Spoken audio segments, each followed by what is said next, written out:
you for joining my webinar. Today I'm going to discuss about how you can shift from avoidance to action if you are experiencing anxiety or some challenging feelings, or it's difficult for you to manage your time, or you have any other challenges that are keeping you avoidant and you keep procrastinating. And as a result of attending my webinar, you can discover your strengths and strategies that you can use in order to have more meaningful life and to achieve your goals. I'm a registered psychotherapist and I'm practicing in Ontario. I'm also providing some coaching services worldwide and counseling services.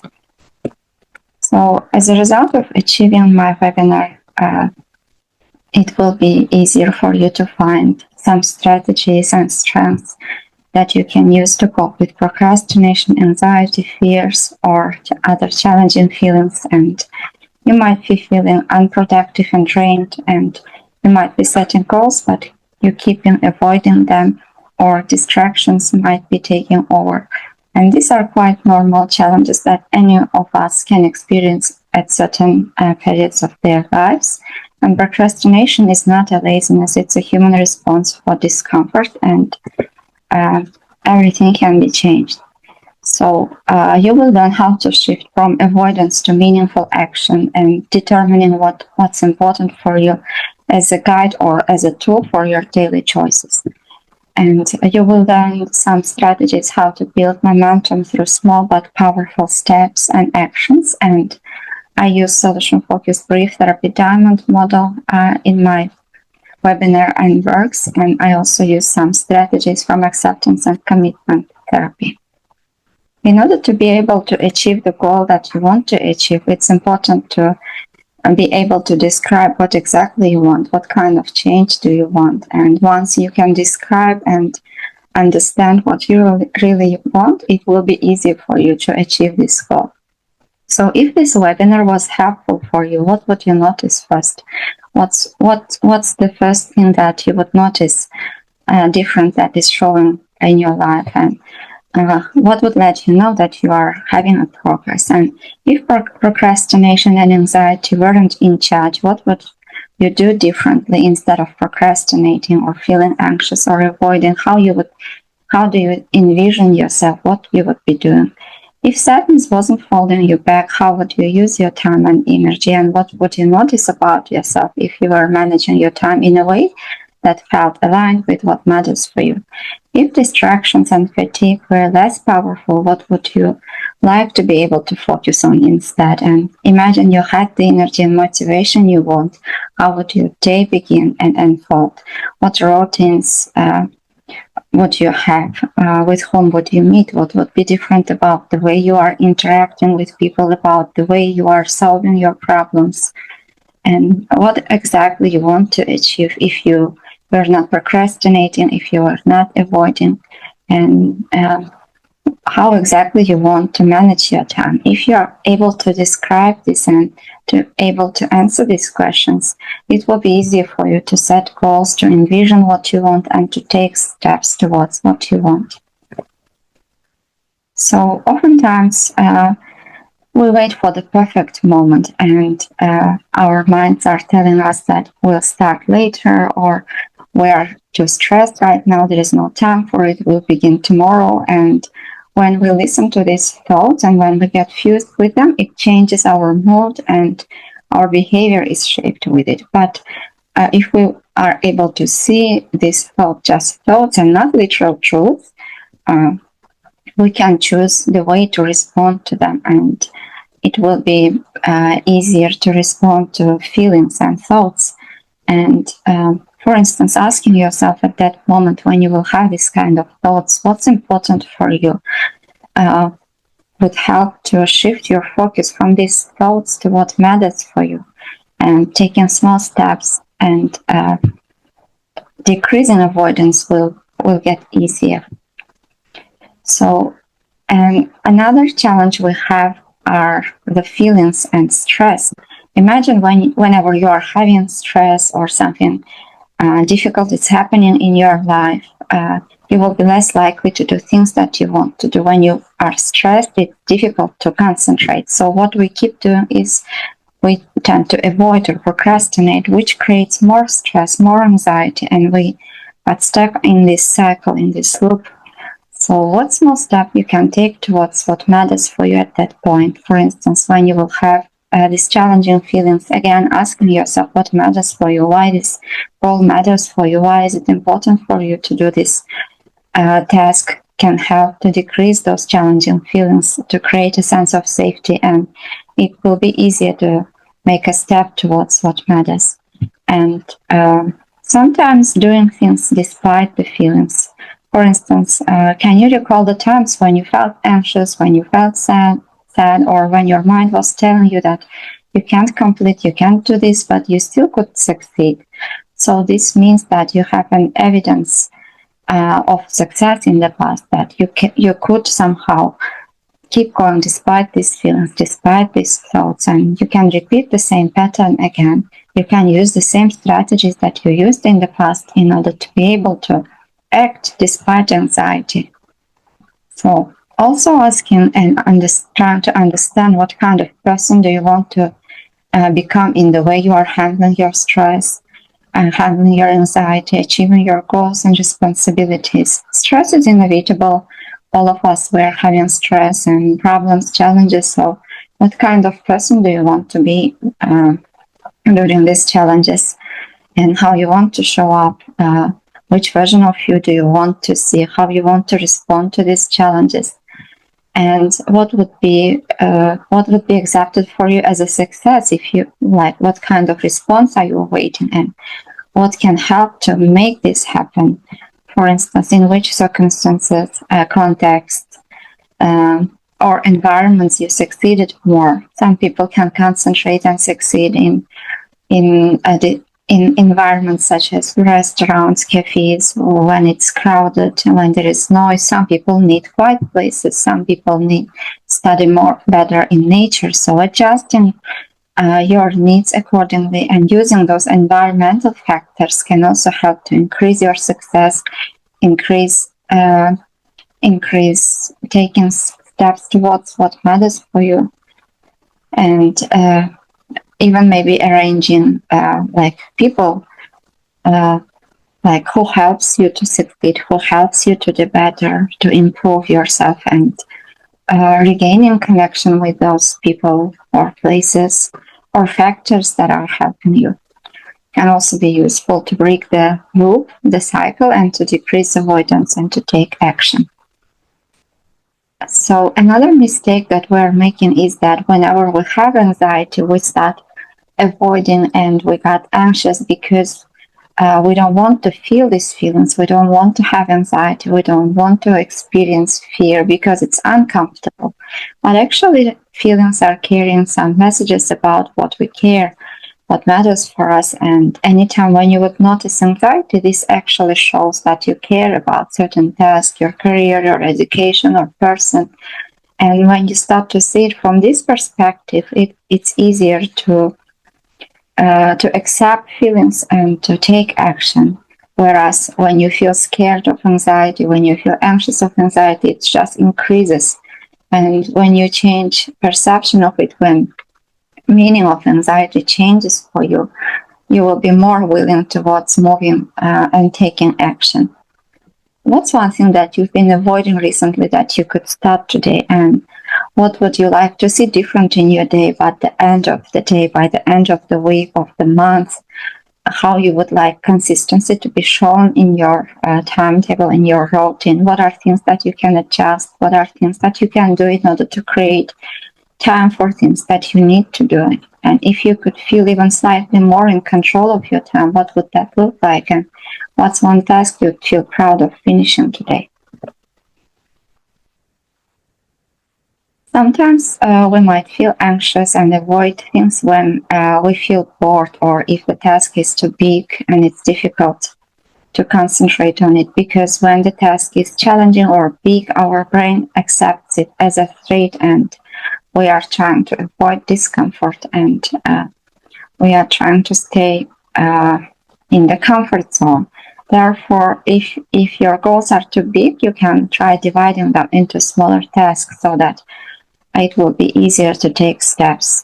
Or writing down your needs, for instance, if you need to go for a trip to succeed, write exactly all the details, what you need in order to achieve that goal, whom you would need, what actions you need to take, how much time will it take, how much funds would you need, and what you will need in order to plan that vacation or travel or whatever. And when you write it down by details, your mind stops accepting it as a threat, and it will be easy for you to take action.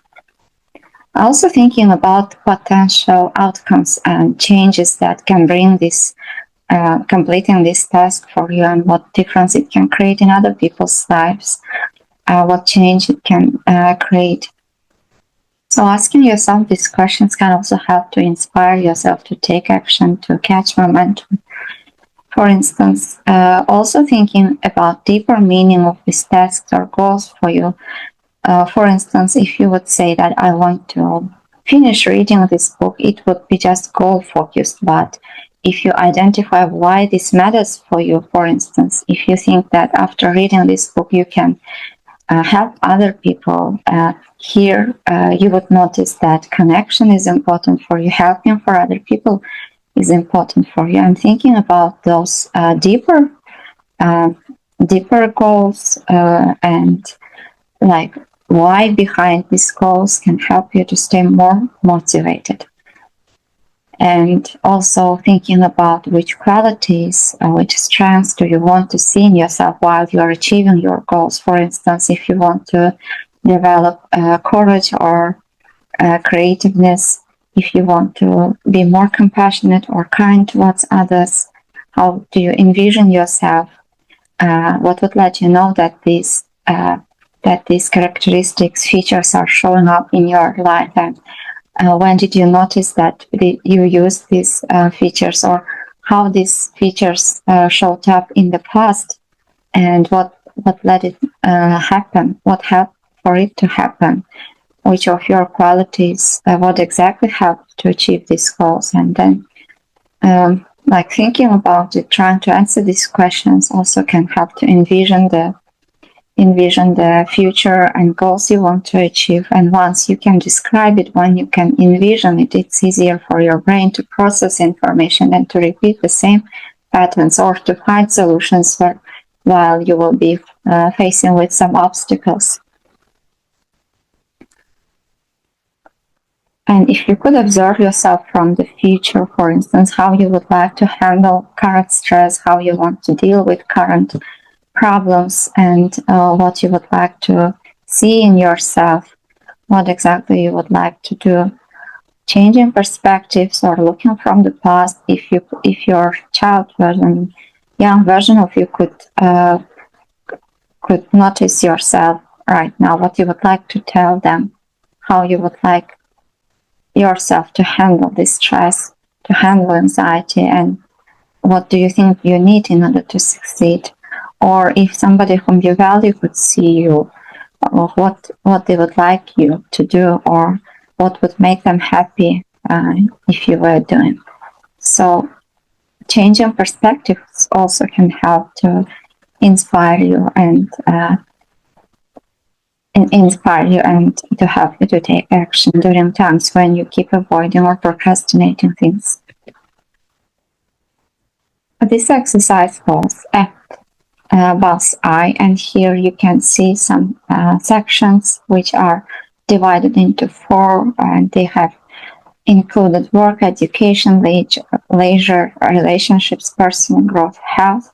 So you can identify which qualities do you want to see in yourself while you are achieving your goals, and you can mark yourself here. For instance, if you often see creativity in yourself while you are handling stress, or you are dealing with problems, you can mark it somewhere close to the center. If you are not very close to your goals, or like if you don't see these features in you right now, you can make it or less closer to the center. So each time, each week, for instance, you can notice the progress, and you can make some marks in sectors, in fields that you want to see the change. And this can help you to track, are you going towards your goals, or are you slipping away? And asking yourself what can help to overcome the challenges, what contributes for you to making progress. So this map can help you to see where are you right now and where you want to be.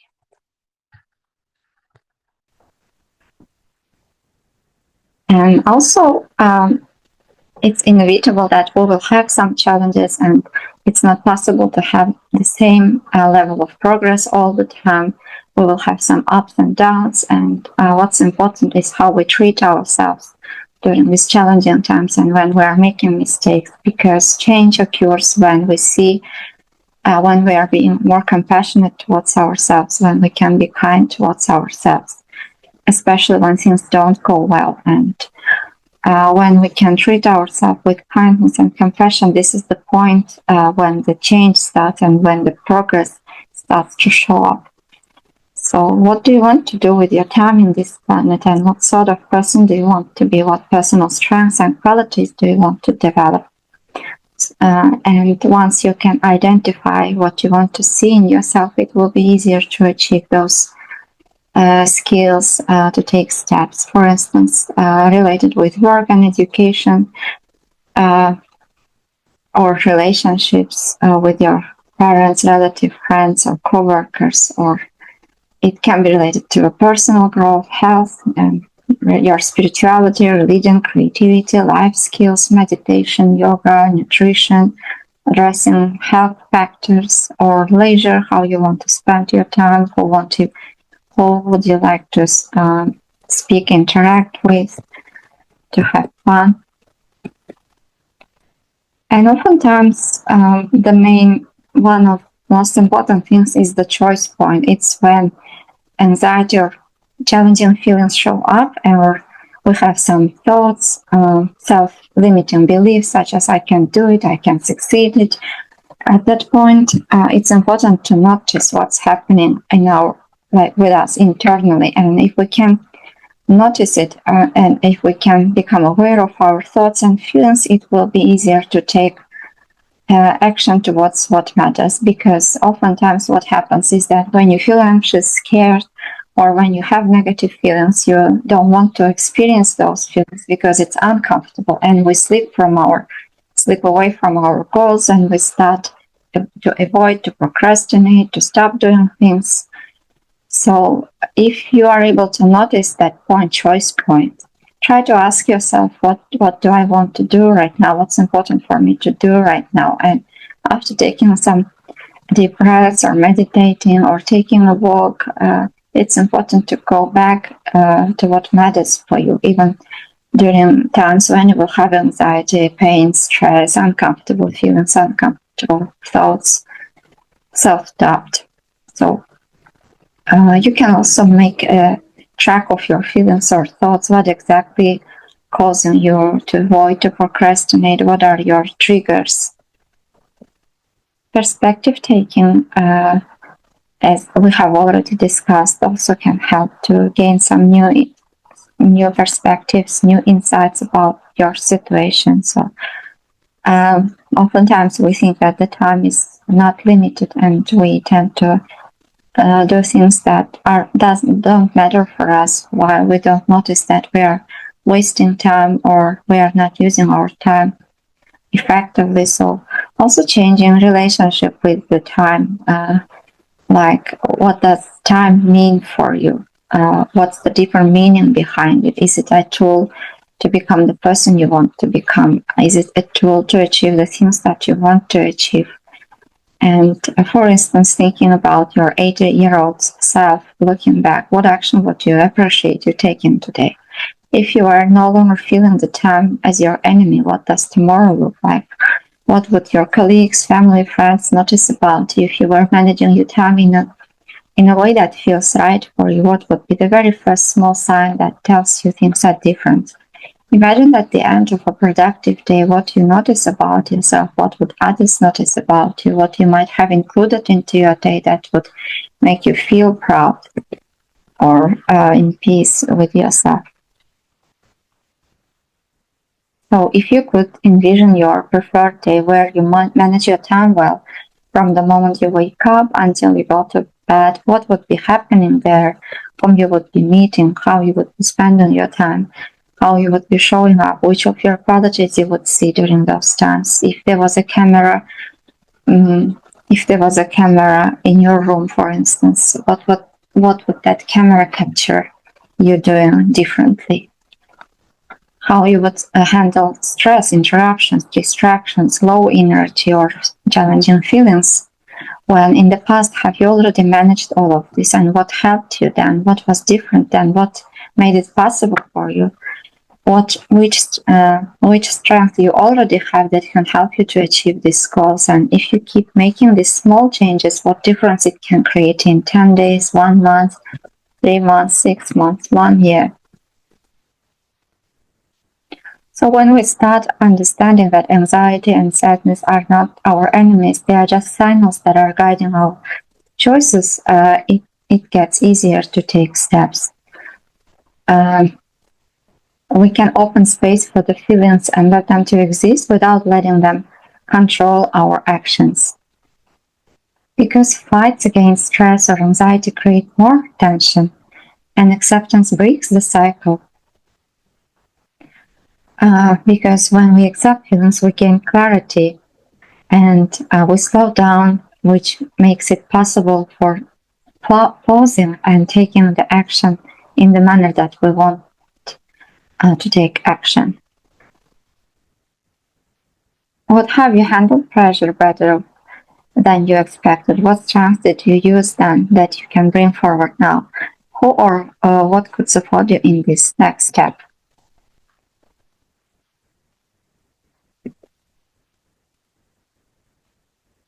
Oftentimes, when we have some thoughts such as don't start, it's not the right time, you are too stressed, you are too tired right now, we keep avoiding things. However, when we feel unmotivated or we have low energy, we stop doing things that matter, and it creates even more fatigue, even more stress, anxiety. But motivation oftentimes comes when we start doing things. For instance, if you can convince yourself to do things that are important for you for just 2 minutes, oftentimes you would notice that anxiety has decreased and the urge to procrastinate has disappeared, and it's easier to focus on your task or to do the task. So convincing yourself that you can stop anytime when you feel bored after 2 minutes can help for you to stay more focused and to manage your time well and to decrease procrastination and avoidance behavior. Tell me about a time when you got something done even when you didn't feel like doing it, or what was there about you that allowed you this happen, and what you would feel if you could accomplish this goal, this step, how you would feel about it. You don't have to be great to get started, but you have to get started to be great. As I already said, sometimes adjusting your context can help to decrease avoidance. For instance, if you want to read more books, leaving some books in different parts of your house can help you to inspire or to call for action to read more. Or on the contrary, decreasing distractions. For instance, if you are preparing a speech, or if you are reading or you are trying to learn something, decreasing distractions, switching your phone offline, or like asking the family members not to disturb you, or adjusting environment to help you to stay more focused and to decrease distractions can also work for decreasing avoidance behavior. If you could give 100% of your focus in one thing tomorrow, what would it be, and what kind of difference it can create in your life? How would this affect your week? What would be different about the way you are treating other people? If you could focus more, how your mood will change, and what difference it can create in your life.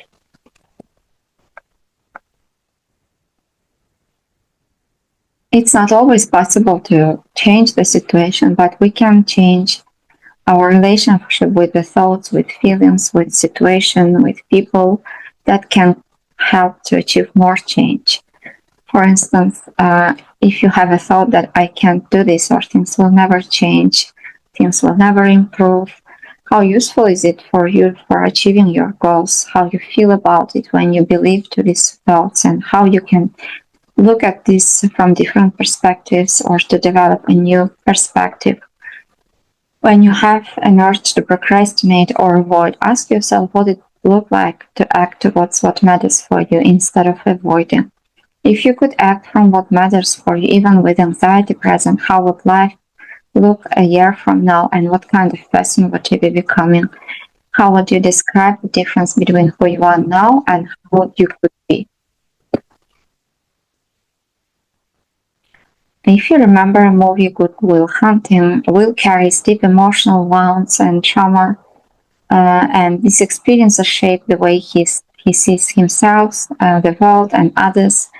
And he thinks that he is undeserving of love, incapable of trust, destined to sabotage relationships and opportunities. And his intelligence was extraordinary, but his limiting beliefs kept him trapped. Thoughts such as "I'm broken, I'll just get hurt, I can't change" kept him holding back from things that he wanted to do. And through his session with Seeing, Will begins to see that his past doesn't define his future, and he starts to take small actions, even despite anxiety, despite these thoughts, and he realizes that he can change his life, he can approach his goals. And Sin helps him understand that he is not his trauma. These painful experiences are part of his story, but they are not the totality of who he is. And the healing comes when Will realizes that he has a choice. He can stay stuck in fear and avoidance, or he can step into the life he secretly longs for, one filled with love, risk, and possibility. And we often confuse our limiting beliefs, such as "I'm not good enough, I'm always fail, people will leave me," with truth like will growth happens when he pauses and recognizes that I can choose to act differently. And he realized that his trauma is real, but it doesn't have to rule him, and this trauma doesn't have to shape him, and it doesn't have to dictate his future. So I tried to share with you with some useful strategies and questions that you can ask yourself in order to increase your awareness and to start to take more intentional decisions and choices that will bring you closer towards the life that you want to achieve, towards your goals, and to understand what matters for you so that you can use it as a tool at the choice point when you will have anxiety, when you will have stress, challenges, difficult thoughts and feelings.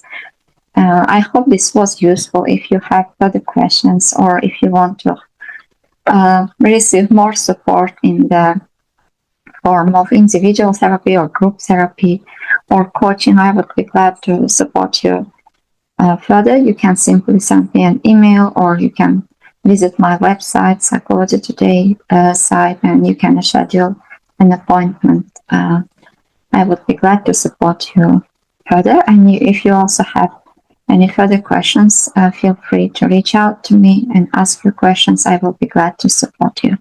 Have a nice day.